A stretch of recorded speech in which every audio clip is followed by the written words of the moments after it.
you will understand that you need to vote, if you're in the working class, for a left-wing political party, ideally a communist one that will overthrow capitalism. When I was, deciding which electives to take, I thought, oh, political economy, that would be really useful, to work in politics.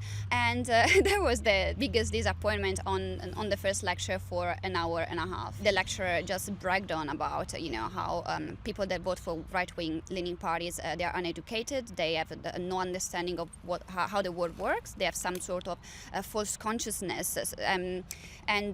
So if you are in the working class and you are educated and you know what is best for you, then you will be voting for a left-wing political party, possibly a communist one, so that we can overthrow capitalism. I'm Yemini for Rebel News here in Berwick, Victoria, because besides for just exposing the rot, which we're doing thanks to your help at exposetherot.com, we're also going to platform candidates that I think are valuable. And today we're here to meet the candidate for One Nation for the Bruce electorate, who has what I would describe as an epic story. Bianca, welcome to Rebel News. Thank you for having me, Abby. Well, so I really wanted you to tell us the story because I heard a recording of yours that has been posted on Instagram, and I felt like I think a lot more people need to hear about this. So let's rewind back a bit. What got you here today to be a candidate for One Nation? So I actually was never involved in politics at all. And then COVID happened, and it was literally like waking up from a bad dream. And I didn't know if I just woke up and something just happened, or I just didn't realize that had been happening for a long time. I just thought, how can I get involved to change things, to make this place better? So that's what led me then to start university at Melbourne Uni, and thinking I was going to learn something useful to get involved in the political sphere and make a difference. But that was quite a disappointment. So what was it exactly you signed up to study? Politics and international relations. So specifically for politics, you were really keen on making a difference. Yeah. Tell us what happened. Yeah, well, again, I entered the course because I wanted to learn something practical that would help me to get involved and make a difference. But all I learned was ideology. There was nothing practical. You expect university to prepare you to at least a little bit for the workplace, but I got there and I was like, what have I been studying this whole time? There was nothing I learned that I could put at use there. So, yeah. So when we're talking about this recording that's shocked me when I heard it, explain to us what it was, and maybe we'll listen to it together and kind of react to it with the audience. Like, why did you record it, and what exactly are we going to be listening to? Yeah, so it was an elective subject. When I was, deciding which electives to take, I thought, oh, political economy, that would be really useful, to work in politics. And that was the biggest disappointment on the first lecture for an hour and a half. The lecturer just bragged on about, how people that vote for right-wing leaning parties, they are uneducated, they have no understanding of how the world works, they have some sort of false consciousness.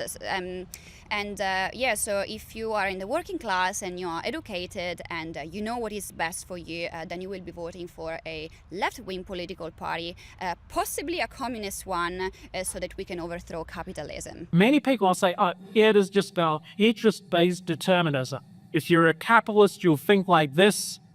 If you're a working class person, at least a working class person that understands their true interests and is not suffering from some kind of false consciousness or reading the wrong kinds of articles or spending too much time on a particular social media platform. I wonder which one he's talking about. And, you will understand that you need to vote, if you're in the working class, for a left-wing political party, ideally a communist one that will overthrow capitalism. That's really important is that people, as Mark said, and I mentioned false consciousness earlier, people are often really poorly informed, including, I have to say, some people in my own family, generally the older generation, really poorly informed.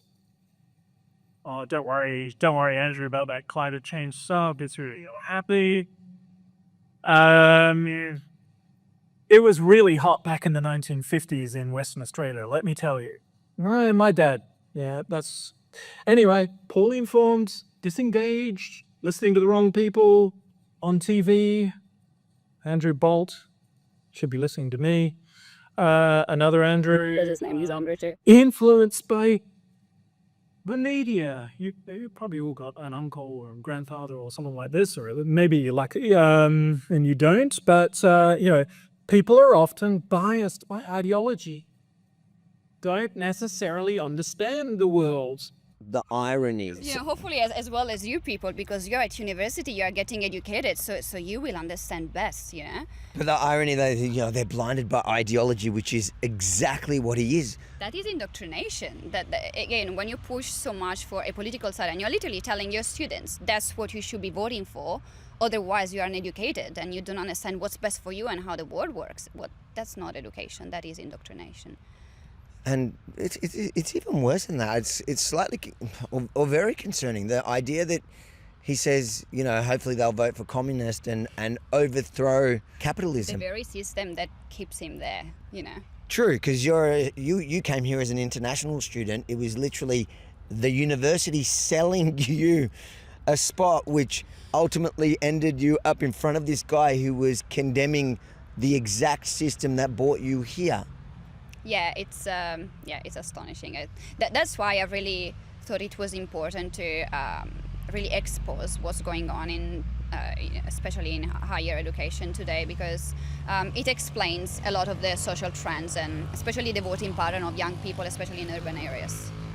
So, I can understand now why you've decided to run. Why One Nation? Well, One Nation is, to me, that the only party that really is offering common sense policies and that they prioritize the Australian people. And to me, that's the most important thing. Now, I know we've heard for a long time, I bang on about it, that our education system has been corrupted. It's been hijacked by people with political ideologies and some dangerous ones, including what we just heard there. What would you say to people who kind of don't believe it, who think that it's all one big conspiracy theory, that they're teaching something bad or something wrong or it's skewed?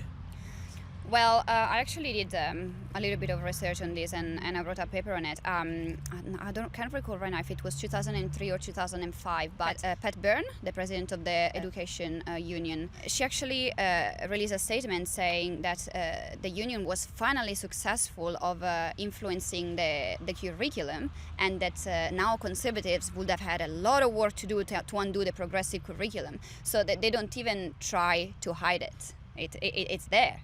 Yeah.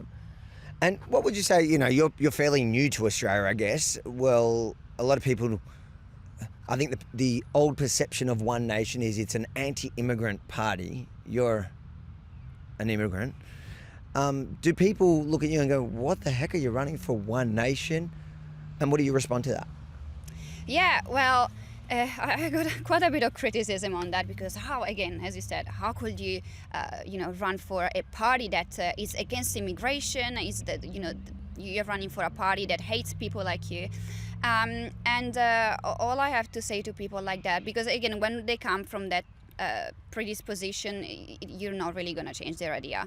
And I think it really comes from a place of ignorance, and they just don't understand, and they just listen to what the media and the system try to portray the party as. But again, One Nation is just a party that wants to put the Australian people first. At the end of the day, it would be it's great for governments like on the left trying to be the good Samaritan. Yeah, we're gonna save the world, bring all the migrants in, bring all the refugees, we'll save everybody, but you can't save your own people.